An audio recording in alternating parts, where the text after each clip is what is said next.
Hello, welcome back to the fifth quarter.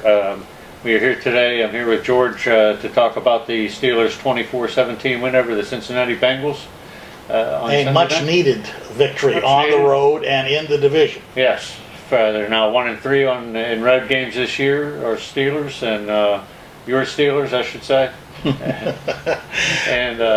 But really, it all came together just in time for the Steelers. Well, it was a much-needed victory because if they had gone to 2-4, people would have been jumping off bridges in Pittsburgh, and it was a much-needed victory and surprising in some respects because they come into the game probably as banged up as they have been all season, without Polamalu, without two linemen, without your two top running backs. Right. And they rushed for over 188 yards, and the offensive line played well. Played very well. I thought so as well. The first two guys, Redmond and Mendenhall, could not answer the bell, but as Coach Tomlin likes to say, the next man up. And the next man up in this case was Jonathan Dwyer.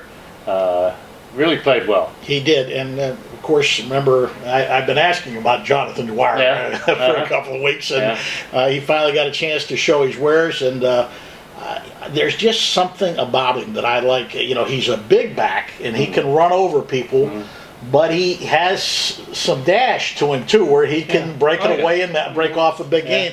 I sort of like the way he follows his blockers and does some things. As good as a game as it was in some respects, some guys, Mike Wallace had a game he'd like to forget. Yeah. If he could have caught a few more balls, he'd have had a pretty good game. But I mean, he was getting open, and I'll give the Steelers and Ben Roethlisberger and even Todd Haley credit for this. They kept going to him. I mean, it's not like they forgot he was there because he dropped a few passes. Well, let's talk a little bit about Todd Haley, who has been under a microscope of late, because a lot of people feel the Steelers' offense should be scoring more, including his quarterback feels they should be scoring more. I like some of the things he did. They're still not going downfield vertically, I think, as much as Ben would like. No, but you know what?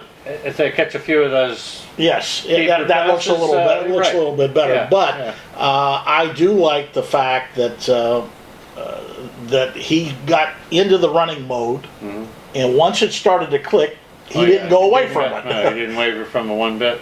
You mentioned a little bit about downfield blocking and following his blocks. I think you were referring to Dwyer. Dwyer. Yeah. There's one play that sticks in my mind. Right, it just came to my mind now was the little pass that Antonio Brown caught and waited for, I believe, Mike Wallace to come. No, it was Emmanuel Sanders. Okay, it was another guy that he waited and he did a little circle move, which ended up getting a lot more yards out of it. Showed his patience. He did. Roethlisberger, except for the one interception where he threw into double coverage, because Crocker was sort of waiting on him back there, had a pretty good game. He had the fumble. Defensively, that might have been the best game they played all year, and after that first drive when Ziggy Hood got pushed all over the field, they made some adjustments. They really did better after that, and boy, did they take A.J. Green out of the game. Oh, yeah, they did. Caleb deserves a lot of credit, although he did have help. He had help. All over the place, but, shut the guy down. He had one catch, ended up being for a touchdown, but, hey, the great players are going to make a catch or two here and there. You hold the guy to one catch and 8 yards receiving, you're doing your job pretty well. But that was a nice effort by the defense. One guy I did want to mention, and sometimes he tends to be overlooked by people or taken for granted, is Heath Miller. What a game. Yeah, he played pretty well. It was amazing how poor they looked in the first half. Despite that, and they were still tied at 14. Right. Yeah, they ended up tying it on a play that I didn't agree with, but you kind of like the results when they went for the two-point conversion. Kind of chasing points pretty early in the game, but and that was a wide receiver catch that Heath Miller made on that fade pattern for the two-point conversion. All in all, not a tremendous off the board type of effort, but they did what they needed to do. Yes, they did. They 1-0 in the division, which is all that's going to matter when it comes to figuring out the playoffs. And Baltimore lost, so they come back to that. And plus, they're getting banged up right now. Boy, the injuries are just mounting all over the place. Yeah, they are. Cincinnati has a kind of a bruised ego at this point, I'm sure. They'll muddle on and keep on going. The Steelers up next for them are the Washington Redskins. And with that, I guess we should cut this one off. We'll be back to talk to you about that game on a future edition of the Fifth Quarter.